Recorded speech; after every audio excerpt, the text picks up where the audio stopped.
अस्सलाम वालेकुम रहमतुल्लाहि वबरकातुहू। मैंने इंस्टाग्राम पर एक पोस्ट डाली थी स्टोरी में कि नमाज में कितनी बातों का होना शर्त है। तो उसमें बहुत सारे लोगों ने बताया था 6 बातों का, बहुत सारे लोगों ने 13 बातों का, बहुत सारे लोगों ने 24 बातों का। तो जिन लोगों ने 6 बातों पर क्लिक किया था उन लोगों का जवाब सही है। नमाज में 6 बातों का होना शर्त है, यानी कि जरूरी है, और ये नमाज शुरू करने से पहले है। अगर इन 6 बातों में से एक बात भी नहीं पाई गई तो फिर आपकी नमाज नहीं होगी। यानी कि 5 बातें पाई जा रही है और एक बातें नहीं पाई जा रही है तो आपकी नमाज नहीं होगी। उन 6 बातें क्या क्या है वो मैं आपको बताने जा रहा हूं।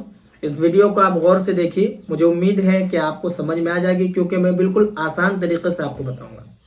सबसे पहली बात क्या है जो नमाज के लिए होना जरूरी है, जिसका शर्त है, वो है तहारत, यानी कि बदन का पाक होना और कपड़े का पाक होना। बदन कैसे पाक होगा, यानी कि अगर नापाक है तो पाकी कैसे हासिल करेंगे, कपड़ा आपका नापाक है तो पाकी कैसे हासिल करेंगे, कपड़ा कैसे पाक करेंगे, इस पर मैंने तफसीली के साथ वीडियो अपलोड कर दी। ये पहली शर्त है, ठीक है। दूसरी शर्त है नमाज जिस जगह आप पढ़ेंगे उस जगह का पाक होना, और जिस चीज को बिछाकर पढ़ेंगे, जिस मुसल्ले को, जिस कपड़े को, तो उसका पाक होना, ठीक है। अगर जगह नापाक होती है, उस जगह पर पढ़ते हैं तो नमाज आपकी नहीं होगी, ठीक है। नंबर 3 है सतरे औरत। सतरे औरत का माने यह है कि बदन के जिस जिस हिस्से को छुपाना फर्ज है उस हिस्से को नमाज में छुपाना शर्त है। अगर आप नहीं छुपाते हैं तो आपकी नमाज नहीं होगी। जैसे औरत का ये चेहरा छोड़ करके, हाथ की हथेली छोड़ करके और पांव का टखना के नीचे छोड़ करके पूरा बदन, ये सतरा औरत है, छुपाना फर्ज है। ये बाल वगैरह सारी चीजें ये आपका छुपा होना चाहिए। और मर्द का नाप से लेकर के नीचे, घुटने के नीचे तक, ठीक है, इतना छुपाना फर्ज है। ये जरूरी है नमाज में, यानी कि शर्त है। अगर आपका दिखता है तो नमाज आपकी नहीं होगी, यानी कि नमाज आपकी शुरू ही नहीं होगी, ठीक है। अब है नंबर 4 इस्तकबाल किबला, यानी कि आपका चेहरा, आपका रुख किबला की तरफ होना, यानी कि पश्चिम की तरफ होना।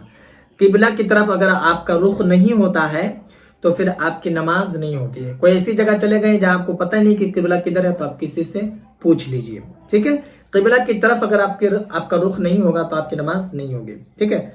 अब है नंबर 5 वक्त का होना, यानी कि जिस नमाज को आप पढ़ रहे हैं उस नमाज का वक्त होना। जैसे जोहर की पढ़ रहे हैं तो जोहर का वक्त होना, असर की पढ़ रहे हैं तो असर का वक्त होना, ठीक है। ये शर्त है। और आखिरी जो नंबर 6 है वह है नियत, यानी कि जिस नमाज को आप पढ़ रहे हैं उस नमाज की नियत दिल में करना। नियत कहते हैं दिल के पुख्ता इरादे को। तो आप असर की नमाज पढ़ रहे हैं, फर्ज पढ़ रहे हैं या फिर सुन्नत पढ़ रहे हैं, तो उस नमाज की आप नियत करेंगे। जब तक आप उस नमाज की नियत नहीं करेंगे तो आपकी नमाज ही शुरू नहीं होगी। तो ये है 6 बातें जो नमाज में शर्त है, जरूरी है। अगर ये बातें नहीं पाई जाती है तो फिर आपकी नमाज ही शुरू नहीं होगी। तो फिर जब नमाज ही शुरू नहीं होगी तो आप जितने भी रुकू सजदा करें आपकी नमाज ही नहीं होगी। मैं उम्मीद करता हूं कि मेरी बातें आपको समझ में आ गई होगी।